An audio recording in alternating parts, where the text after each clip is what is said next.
appareil qui va, comme un appareil photo, prendre son environnement. Et puis, le résultat, c'est des images en 3D, et donc des images très précises, c'est-à-dire qu'on va pouvoir voir tous les petits rouages, tout ça. Et donc, on fait plusieurs positions. Et en assemblant ces positions, ça nous donne le bâtiment en 3D avec tous les éléments mécaniques et puis tous les éléments de structure. Ils viennent de numériser les pièces pour tout remettre dans l'ordi et commencer à travailler pour le remplacement de ce qui sera nécessaire. Et donc, c'est parti, aïe, on en a pour 6 mois de travaux. Un gros chantier confié à une société savoyarde spécialisée, largement soutenue par les gens du village. Notre budget est bouclé pour l'aspect restauration du téléphérique. Et donc on compte sur vous pour l'aspect technique. Voilà. Merci de votre confiance. Tous suivent de près la renaissance de leur trésor en fournissant un maximum d'éléments pour que les choses se fassent dans les règles de l'art. Nous, on va également participer au niveau de la municipalité. On fournit des poutres de chêne qui vont remplacer les quelques-unes qu'on doit changer, qui sont usées. Et donc c'est du chêne local.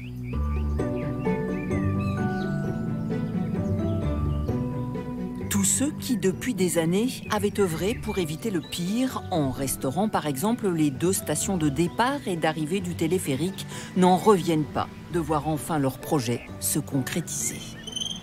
Ah ben écoutez, là vous avez devant vous un président heureux. Parce que depuis tant d'années que le projet est en route, on arrive au bout. Ça se concrétise. Maintenant, c'est sûr que ça va aboutir, bien sûr. Et l'exploit technique des hommes du 19e va prendre tout son sens. 500 mètres de long, 200 mètres de dénivelé, sans moteur.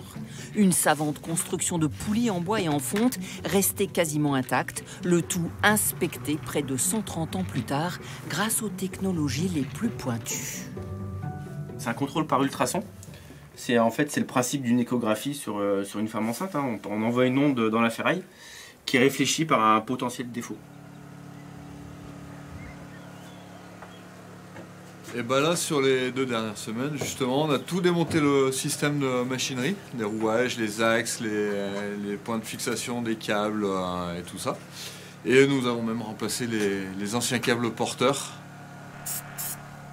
On a récupéré tous les rouages, tous les axes, toute la partie métallique de la machinerie qu'on emmène chez nous en atelier en Savoie, à Montmélian, et pour rénover tout ça et remettre à neuf.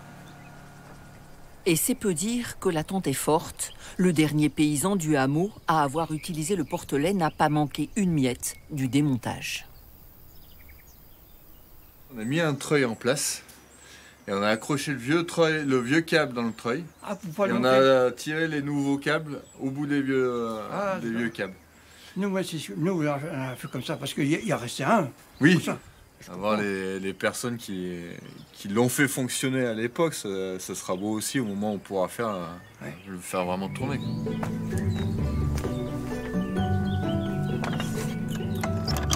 Comme un clin d'œil à l'histoire, Blois-sur-Seille, qui s'était inspiré au 19e des techniques utilisées dans les montagnes de Savoie, y fait aujourd'hui renaître son téléphérique.